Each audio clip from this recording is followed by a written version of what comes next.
ஹே people, நான் எங்கள் ஊரில் இருக்க சிவன் கோயிலை தான் எக்ஸ்ப்ளோர் பண்ணியிருந்தேன். அதோட எக்ஸ்பீரியன்ஸ் அண்ட் ஆம்பியன்ஸ் எப்படி இருக்குன்னு பார்க்கலாமா? நான் இங்கே வந்த நேரம் மழை பெஞ்சிட்டு இருக்கு, ரொம்ப சூப்பராக இருக்குது. கோவிலில் யாருமே இல்லை என்ன தவிர. பூசாரி இருக்காரு, ஆப்வியஸ்லி பூசாரி இருப்பார் தான். சரியான மழை பெஞ்சிட்டு இருக்கு. இந்த கார்னரில், அந்த கோயில் கார்னரில் இந்த வில்வ மரம் வச்சுருப்பாங்க. நாங்கள் ரொம்ப ஹைட் இருக்காங்க, என்னால் படிக்க முடியல. இந்த கோவில் பல நூற்றாண்டுகளுக்கு முன்னாடி சோழர் அரசர்களால் கட்டப்பட்டிருக்கு அப்படிங்கிறது நம்பப்படுது. சோழர்கள் சிவபெருமானின் பக்தர்களாக இருந்ததுடன் அவர்களோட கட்டிடக்கலை நுட்பமும் இந்த உலகம் புகழ் பெற்றது அப்படிங்கிறது நம்மளுக்கு தெரியும்.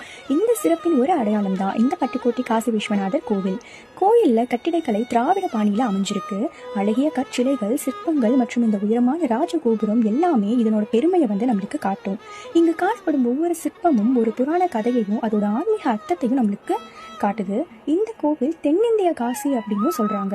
ஏன்னா வட இந்தியாவில் உள்ள வாரணாசி காசி விஸ்வநாதர் கோவிலுக்கு இணையாக இதற்கும் ஒரு ஆன்மீக முக்கியத்துவம் இருக்கு. வாரணாசிக்கு செல்ல முடியாத பல பக்தர்கள் இந்த கோவிலுக்கு சிவபெருமானை வழிபட்டுட்டு போயிட்டு இருக்காங்க. யாருமே இல்லை, நான் கூட கோவிலில் மட்டும் தான் யாரும் இல்லை நினச்சேன். குளத்துலையுமே யாரும் இல்லை. குளத்துலாம் சுற்றி யாருமே இல்லை, செம்மையாக இருக்குது. நினச்சிட்டேன் சுத்தமாக, குடம் எடுக்க கூட நினைச்சிட்டேன், சுத்தமாக நினச்சிட்டேன். வேற லெவல்.